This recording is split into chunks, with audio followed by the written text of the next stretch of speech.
So obviously, you know, digital transformation has kind of been on everybody's mind. And, and some people have chosen to accept it, some haven't. And obviously, it doesn't take me to tell you COVID has accelerated it. And, digital transformation has been many things to many people. And the companies that we've seen that have done really well is those that have kind of invested more in their, spending their digital transformation towards operational activities. And whether those activities are marketing, whether those are fund accounting, whether that's, fact sheet distribution, those are the companies that have kind of built a really, really good track record in actually raising more AUM, as opposed to companies that have taken their investment and had them inwardly invested towards things like, CRM systems and stuff like that. Not saying that's a bad investment, but the return on investment on those internal systems is kind of further down the line. So companies who've already had these internal systems in place, as they've kind of moved to digitize their outbound activities for their investors and their prospects, their digital transformation has actually shown a lot of benefit. So, from last year and kind of last year / pre-pandemic, pre-vaccine, the companies that have done really well have just pivoted ever so slightly from internal operations, internal management to externally focused digital transformation, whilst those that have yet to pivot or have yet to make steps forwards are the ones who are still focusing on internal systems.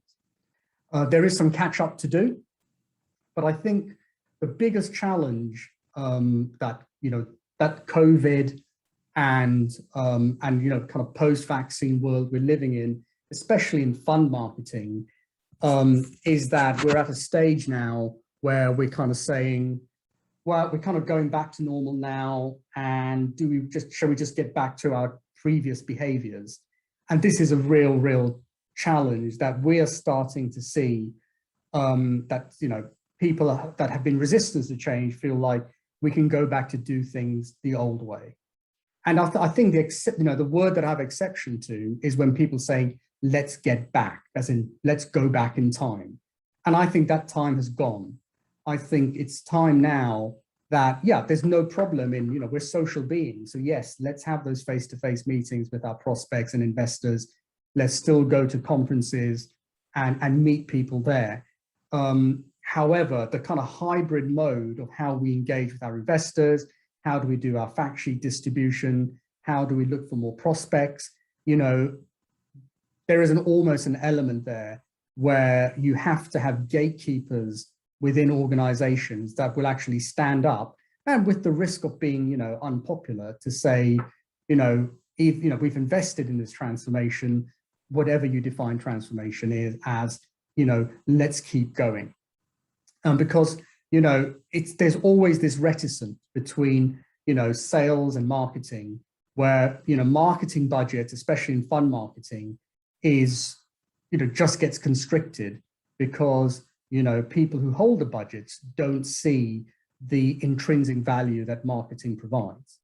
And that actually is kind of again, what companies have done really well and pivoted on is they've actually understood the value of marketing, especially for funds.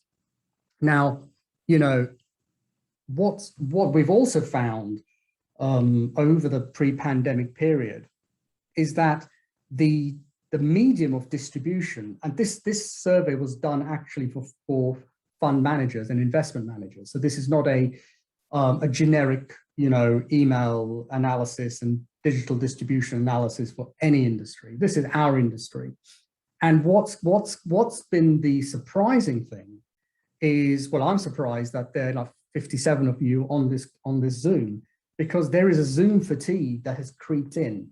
There's a Zoom fatigue, a webinar fatigue. So well done, everybody, and the joiners right now for joining us. And there's been more of a trend towards email and self-fulfillment on a website. And that has been something that's been quite interesting to actually see that whilst, you know, pre-pandemic, people were talking about podcasts, people were talking about Clubhouse, running Clubhouse events, or, you know, people, you know, scarily thinking about going on Instagram, pushing LinkedIn and Twitter. It feels like, well, and turns out that people who actually matter in the fund business, who are investors, prospects, you know, institutionals, prefer to get information on email with detailed content,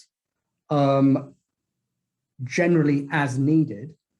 And if you can see from here, the content they're looking for is around, you know, strategy updates, in thought leadership. So product strategy updates, innovation, investment approaches, and you know, it's really interesting that there seems to be a hunger for thought leadership via website and email on an ad need basis. And this again has actually stayed fairly consistent across the, you know, pre-vaccine pandemic. So, you know, when building out a marketing strategy, the companies kind of bizarrely that were kind of slow to adopt social, slow to adopt these other channels actually fared quite well. And, you know, it was one of those things, you know, unintentional consequences, is those that kind of stuck to the channels that they'd already invested in seemed to do quite well. And, you know, it seems now that with the more, you know, the beginning of freedom, as they say, is absence of choice. And I think people have kind of self-selected the channels that they prefer to engage with. And there's nothing, you know, and again, that's kind of, as they say, that's what the market says. Yes, and somebody's just asked a question, will the recording be available on demand? Demand is such a, I suppose, direct word, but yes, it's available and it'll be sent out at the end of this, Anton, so no problem with that. Okay, so that's, you know, we're kind of going back to our roots, effectively. So the next thing, you know, has always been, people say, what's changed? And I think what's changed is, I think, what's been amplified. And what's been amplified is the separation between the marketing team, who most people consider a bunch of hippies imagining things out there that are of no consequence, because they can't be measured, you can't tie them into AUM, so they're just an afterthought, versus all the great work that, you know, portfolio managers and the sales team do, because there's a direct correlation between the two. And the reason I used John Lennon, because when I was working in marketing in hedge funds, that's pretty much what the marketing team was considered, a bunch of unwashed hippies with left-leaning ideas wanting to save the world. You know, and I think one of the sales guys mentioned, you know, sleep in for peace, which was, you know, what Yoko and John did. And it's really interesting that, you know, the difference in the marketing creative and actually how salespeople and portfolio managers see the world is completely different. And if you do any kind of psychometric analysis, and we've done this analysis, is the brains, the attitudes of marketing people are very, you know, they're not dominating. They've got a very different profile to the profile of salespeople, you know, and you know, people who hold the budgets, and in hedge funds and asset managers, those people either have a maths degree or an economics degree. You know, I don't think there's any fund manager who's running a fund who's got a degree from a liberal arts college. So on the basis, those two things don't, you know, it's like oil and water, they just don't mix. So as a result, what happens, you kind of get into a situation where marketing doesn't matter. But, you know, the trend we're seeing, and, you know, this is a horrific thing to hear, is that, you know, ultimately, and this is a Phil Knightism, Phil Knight, the guy who started Nike, you know, somebody asked him, you know, oh, you know, you're a great, you know, what is your company? What are you about? What makes you so great? And his quote was, you know, we're a marketing company that just so happens to sell shoes.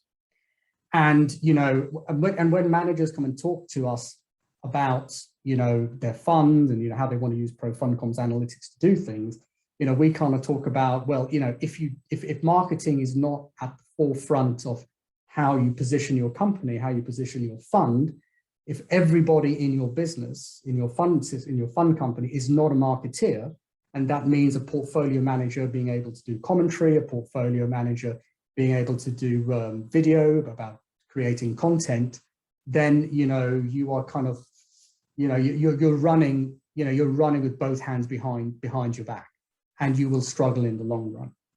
So that's why, marketing is so important. And, when we talk to our clients, the ones that have done really well in this period have pivoted around that understanding that they're a marketing company that truly understands how to manage funds. And yes, and you can talk about your brand and your authenticity and everything around that. But the real challenge in all this is to make that pivot. And it's all down to your behavioral changes that you want to make and value in marketing. And you have to spend on marketing. And the reason for this is, it's most people, when we're talking to managers, marketing is an afterthought.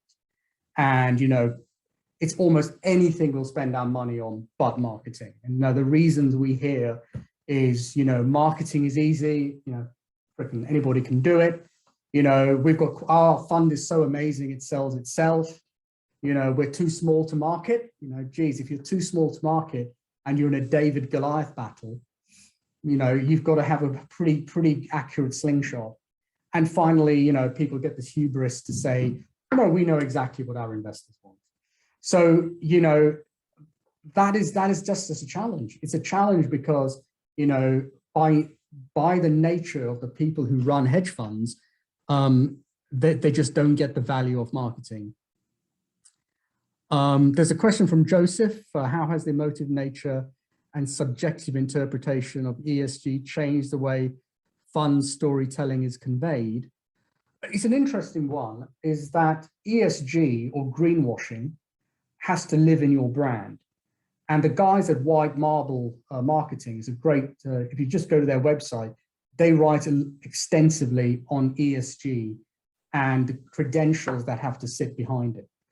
And, and it has to run in the DNA of the story you're telling, because otherwise your authenticity is lost. So is the narrative changing? I think the nature of the beast is you can't kid a kidder. So on that basis, if you're not committed to your ESG proposition, then you're not going to kid anybody, and it'll just be to your detriment. So it is, marketing / brand / message / manifesto, all these kind of blurry marketing terms for smelly hippies, actually does permeate. And, it's one of those things that you just got to get right. Okay, so on to, with marketing, what does 2021, 2022 hold, and what have people done well? For a marketing team and for a sales team, for an investment team, and again, a great interjection on the ESG side is working out who is your ideal investor. GTM is lingo for go-to-market. What is your go-to-market strategy, and how are you measuring success? Because that's really important for a marketing team, because what a marketing team needs to be able to do to justify spend and budgets is to actually say, how are you influencing the process of raising AUM? And that is critical. And what that means, and the beauty of having all these digital platforms, whether it's your website, whether it's email, whether it's your investor portal, whether it's your fact sheet area on your website, your fund fact sheet explorer, or should you use social media, you've got an ability not just to see the click-through rate, but the ability to bring that all together and using a CRM, able to track what activities are actually helping raise AUM. And we'll come to that later on in the presentation. So again, this isn't free. It's an element where you've got to spend that money. And the reason you've got to spend it on digital is because it's not the case now where a marketer's job is just producing fact sheets and sending them out, which is kind of pre-vaccine world, or, probably when ProFundCom started about 18 years ago, that hasn't really changed. There are so many more touch points. There's so many more touch points before, you know, somebody even looks at doing a due diligence on your fund, because the investor journey has become digital and the investor is invisible. And because the investor is invisible, their touch points could be thought leadership, being on the website, going to online, offline events, social media, press, inbound, outbound marketing. All these elements are now having to be created by your marketing team, but need the support of the whole business. And again, as you can see, this suddenly becomes a whole commitment in itself. And that's why the pivot for sales and portfolio managers and fund managers to understand their role in the marketing process is so critical. Because, you know, I've always said this, and I get criticized for it, for all the people who keep coming onto this webinar, the regular audience. They get tired of this slide, but they do get tired of what I do say. If you're an emerging manager or even a manager under 10 billion, you can't out BlackRock, right? You cannot do that, because active or passive investors, they will just go to the name and just buy it. And the only way to kind of get through that and to, you know, because you can't outspend, you know, BlackRock, is how can you outthink these guys? And you do that by kind of understanding that those guys who communicate the best, those are the guys who funds who market the best, those that communicate, have thought leadership, talk about investment approach, talk about risk strategies, and all that kind of stuff. All the things that are previously in that slide I showed you are the guys who are kind of eating into that. And it's getting to the point where you can't out BlackRock, but you may be at the same table for consideration. And that's a win in itself. So the question then becomes, how do you get to that point where you can be, you know, BlackRock in BlackRock with thought leadership, website, events, social media, and all these things I've mentioned? But it kind of boils down to 5 things. It boils down to the content you're creating, the inbound activity you're doing, the outbound activity, which is email, your social media, which is a means to an end, and how do you bring it all together? And that's kind of the next 10 minutes that I'll be taking you down. So going back to, you know, it's a war of the worlds between marketing and sales. So let's hope we can bridge that gap and bring us all happily together as one happy family. So yeah, content. So when you're creating content for 2022, you know, what things should you be looking at? Well, the most important thing to do, and David Attenborough does this incredibly well, is to educate, entertain, and enlighten. And those really are the 3 pillars from a marketing point of view that you should be looking to create, because the marketplace is full of LSE graduates, you know, Ivy League graduates writing for Ivy League types. Well, the interesting thing is, if you want to retain attention, you have to write the script for an 8-year-old. And that's one of the real big tricks that Apple use. It's one of the big tricks that Reader's Digest use, and it's one of the biggest tricks that all the behavioral scientists that are working for Facebook, for Twitter, for all the kind of social media companies have understood, is writing for an 8-year-old in terms that an 8-year-old understand increases engagement literally by an order of magnitude. And there is this kind of bias that, you know, what writers write is that if they're writing something that's a difficult subject, oh my goodness, we'll make sure it's difficult to understand because there's some kind of validation in that. But that's, if you're a poet, that's fine. But, you know, if you're a poet and you write something that nobody understands, you're validated because no one understands your pain. But that's not the case in marketing. Marketing is about how can somebody read something and really understand what makes us different from anybody else. And that's not in the content, it's actually in the tone. And, and David Attenborough, and those of you who've dialed in from abroad who don't know who David Attenborough is, kind of you find him on YouTube. He really, really takes quite a dark subject like climate change and kind of brings it to the fore with just his mode of delivery. So that's kind of the marketing team's job. The job for the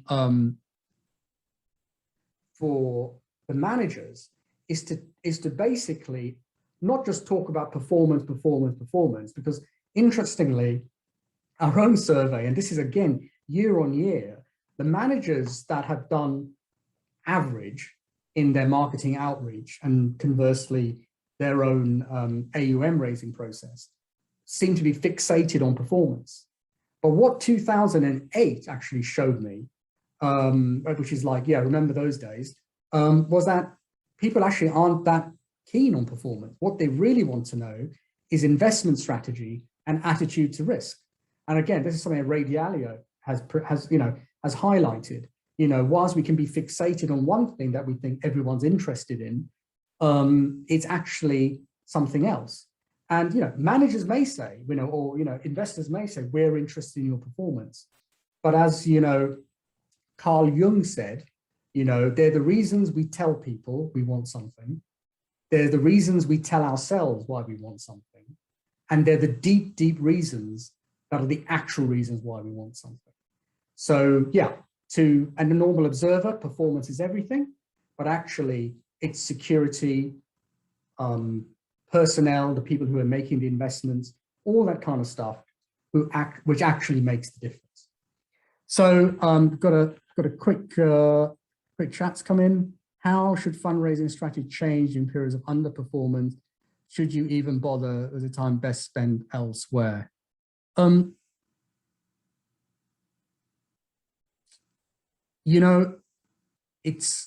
It's one of those things, right?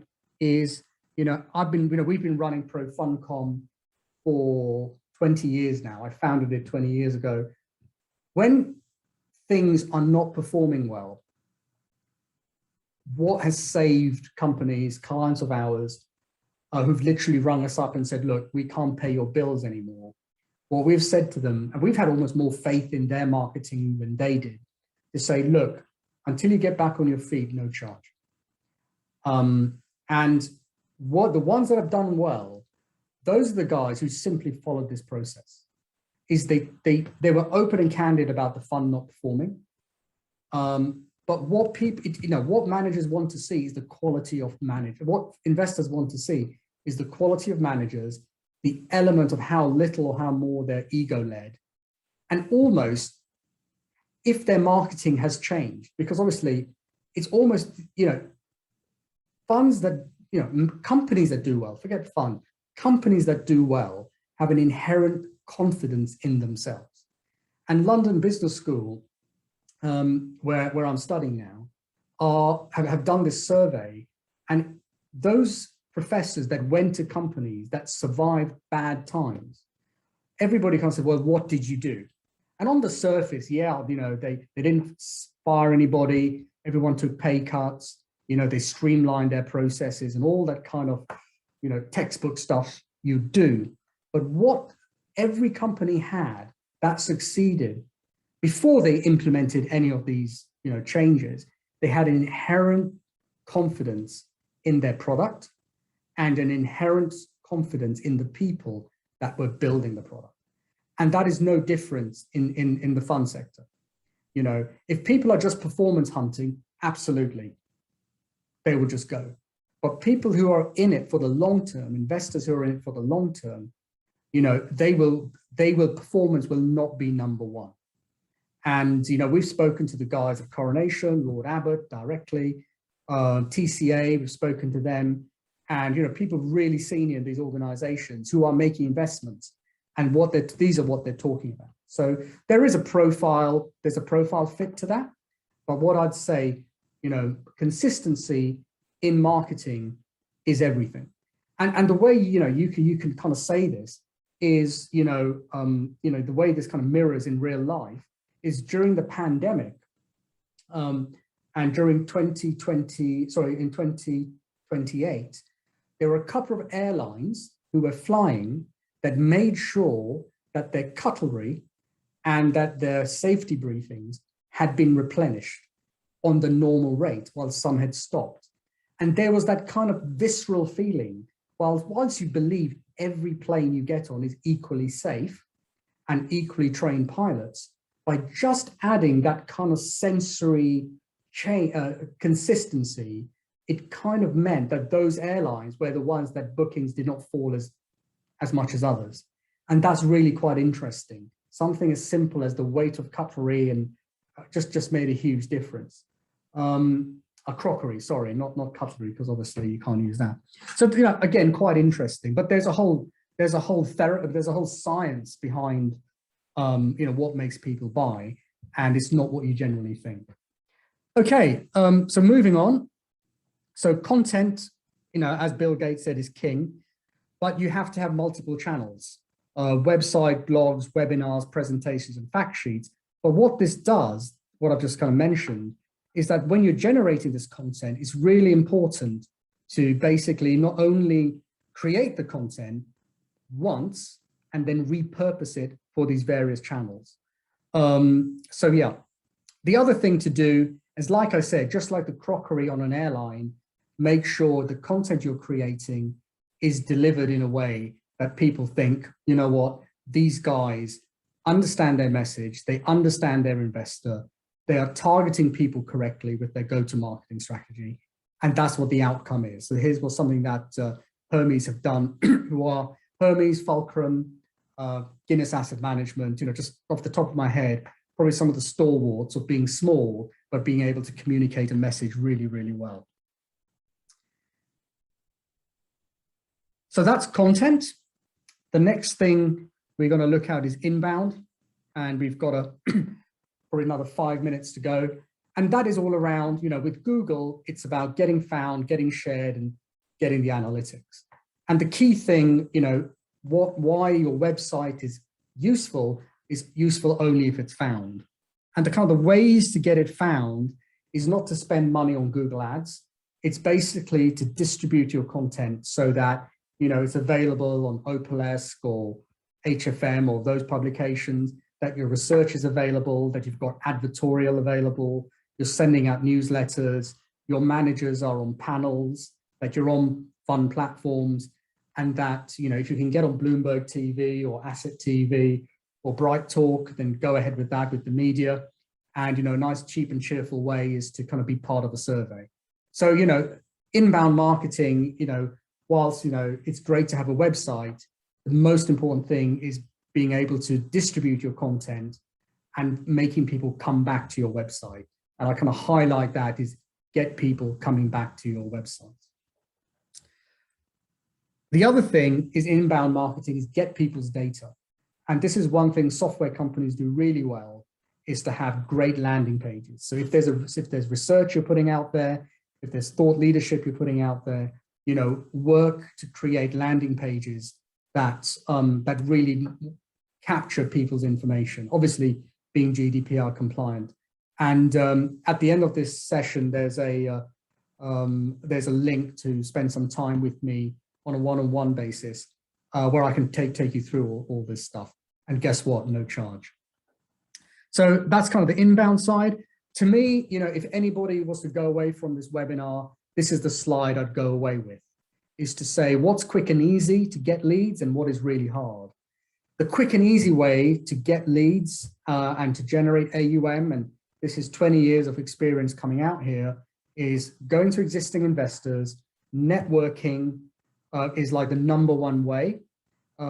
Once you kind of come out of that, is to kind of look at social direct mailings, and direct messaging, so LinkedIn and social posting. What's really hard is getting adverts to work, because you have to do lots of experimentations to get it to work. And what is slow and incredibly hard is SEO. So where someone types in, for example, ESG funds, and you come #1. Incredibly, you know, powerful as an inbound marketing tool, incredibly hard to do. So, you know, if you build a website and think people will show up, that's not going to happen. So it's a good 2 to 3 year process to kind of get there in a very competitive field. So whilst it's not the prettiest thing in the world, staying under that line where it's, you know, existing investors, networking, social, platform and ads, that's kind of the place where most people have got their ROI from, and is something to focus on in 2022.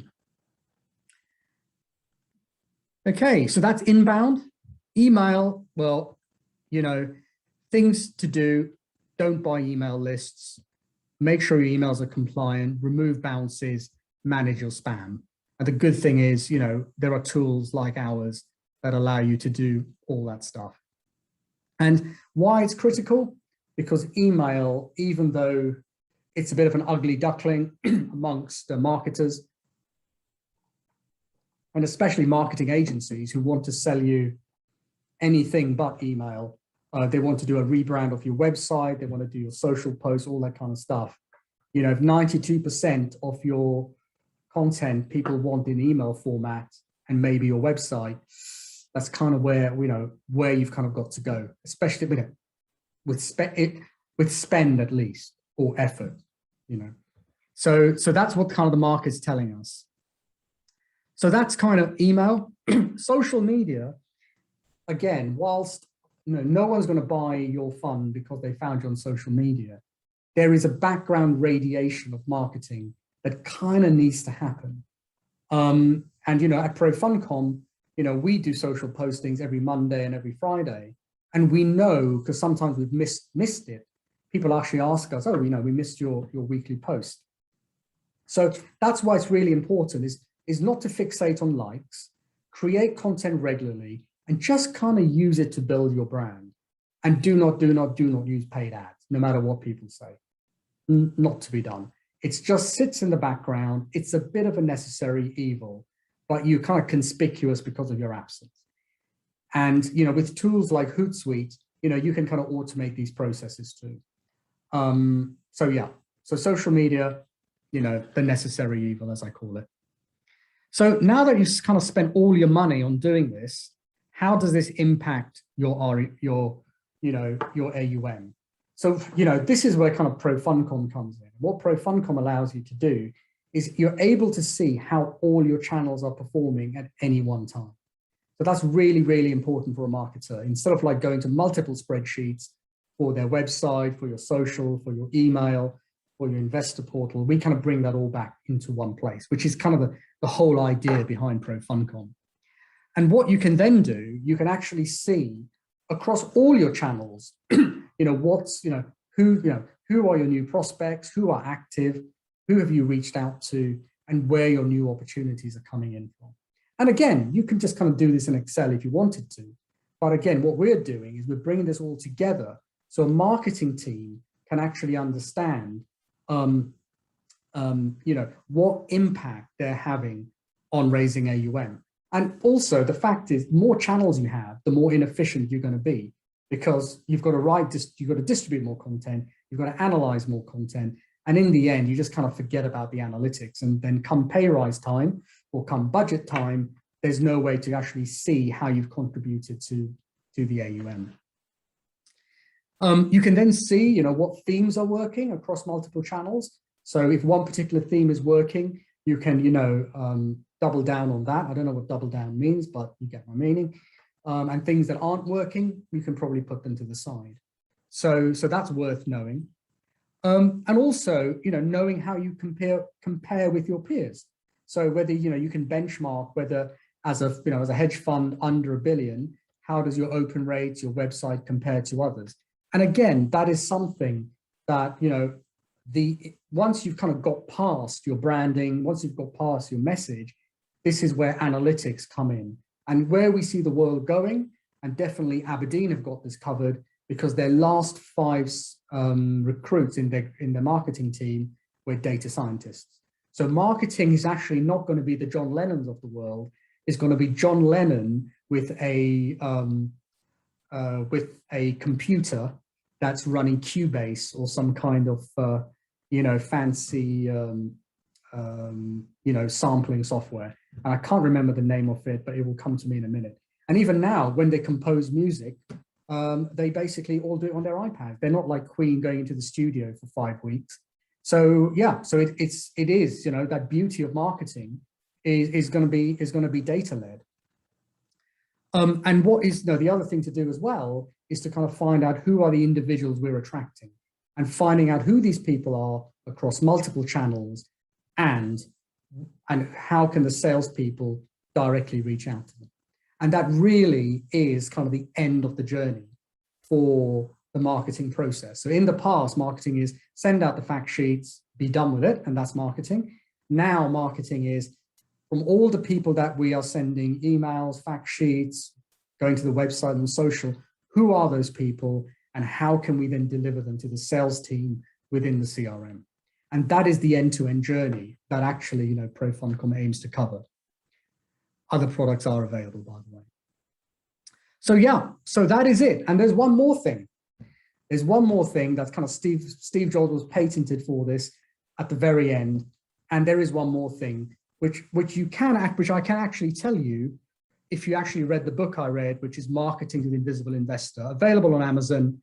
However, if you do have an hour's consulting from me, I'll send you the book for free, and that will be available. You know, the link's available when we send out the replay. If anyone is curious to know what the final thing is, I can answer that if somebody asks me a question now, and after that we're done. If anyone wants to ask a question, even if they ask what is the last thing, I'll be quite happy to tell you what it is. Does anybody in the back of the classroom, of all the 73 people here, want to be bold enough to ask a question? Here we go, Lorna.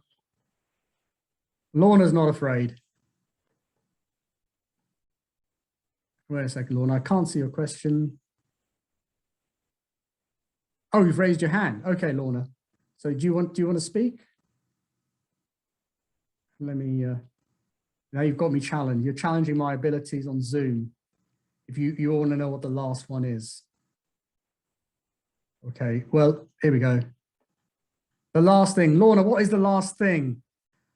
Interestingly, so once people have graduated, I say graduate is a very harsh word, they do so well at all this. They do so well. And it's actually an exponential curve, is that you start building content well for one channel, you start distributing on 5 channels, suddenly you get a whole bunch of leads.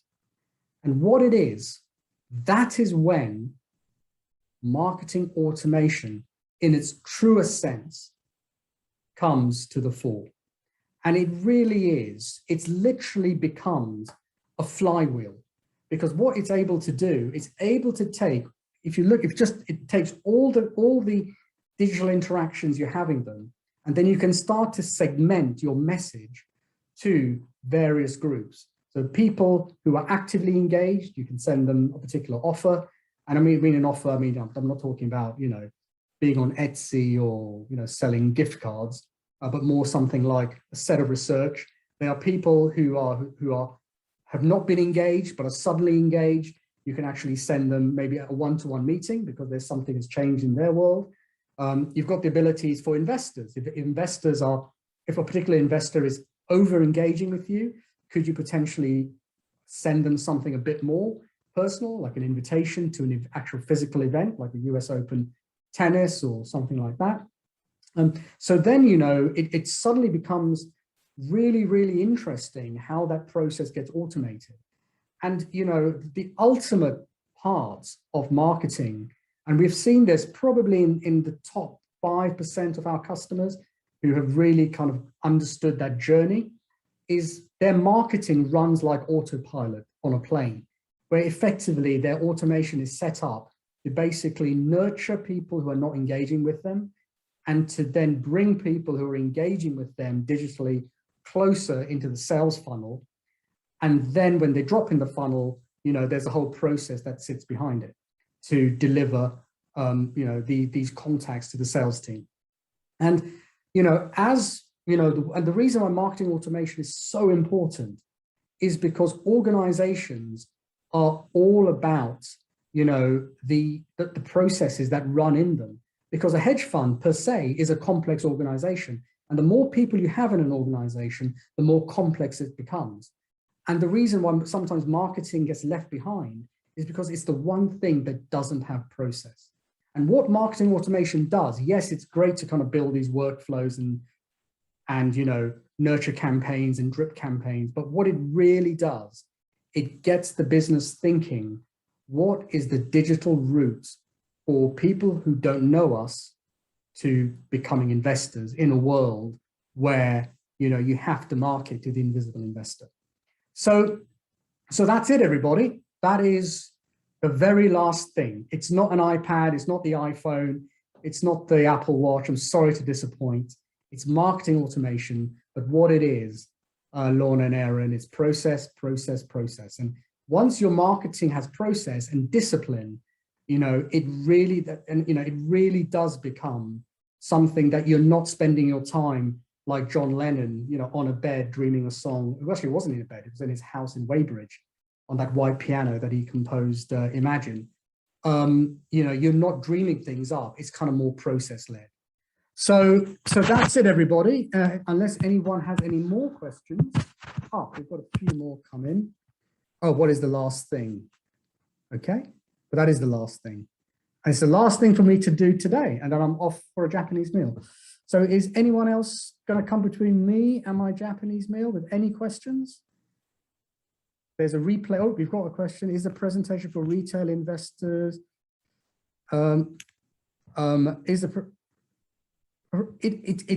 kind of for both, because we've got clients who market to institutional and to retail, and there's a slight difference, and especially with kind of there is a debate that I've been having, is that in our space there is no such thing as retail investors, because their demands are becoming much closer to how an institutional professional investor would look at things. So whilst, if you're at school and remember the Venn diagrams where, about 10 years ago, institutional is here and retail is here, there is a crossover because people are just getting that much more smart and sophisticated.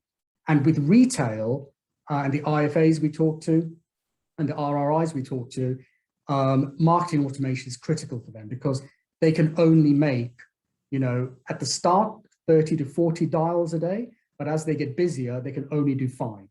So it's being able to create that quality of leads. Okay, I hope that was useful, Lorna. Free meeting with you.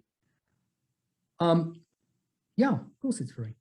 You just have to, it's just the time, right? It's one of those things, is that value is, time is the one thing we can't buy back. And that's the most valuable thing. So yeah, if you value an hour for your time, Mr. Anonymous attendee or Mrs. Anonymous attendee, it's not free. But if you don't value your time, it's free. Up to you, your call. Here we go. Free, yes. Alex, you say yes, please. How to click on the link and connect. Don't worry, Joseph, that will be with you when the replay goes out. I look forward to catching up with you. Lorna, my pleasure. Anybody else got any more questions? We've got about 10 leavers, so there's still quite a few people on here. Is there any merit in this digital world to physically position yourself in a region? Really, really good. Really good question, Alex. And I had this discussion, believe it or not, yesterday with somebody. If you want to take the cost of going into a physical location, you've got to consider, have you penetrated to a significant amount your home market, or is there significant business to be had in your home market before moving out to Singapore or the Middle East? Okay, so that's the first thing. And having had reasonably good experience in Singapore or the Middle East, Singapore is kind of fair, but they have a different way of marketing, and there is an element where you will need a local presence, and that's somebody kind of that's hired locally and somebody supporting them. And the Middle East is slightly more complex. Because China is the same as well. There are, local kind of rituals that you kind of got to go through, let alone, cultural things to overcome. So in my world, if somebody was to ask me that, I would always say, you know, make sure your home market is covered, and and you're almost approaching the level of diminishing returns in your home market before you go out and spend time, money, effort, resource, and most importantly, the distraction of being somewhere else. Because if you are being distracted by something, somebody will be there at your home market and will be eating that up as well. So, so yeah, hopefully, Alex, that helps you. Okay. Right, 7 more people have dropped off. So I'm assuming we're done. I'm just checking if there are any more questions that I haven't answered. Last thing, yeah, a lot of people have asked about the last thing. Let me check on the chat.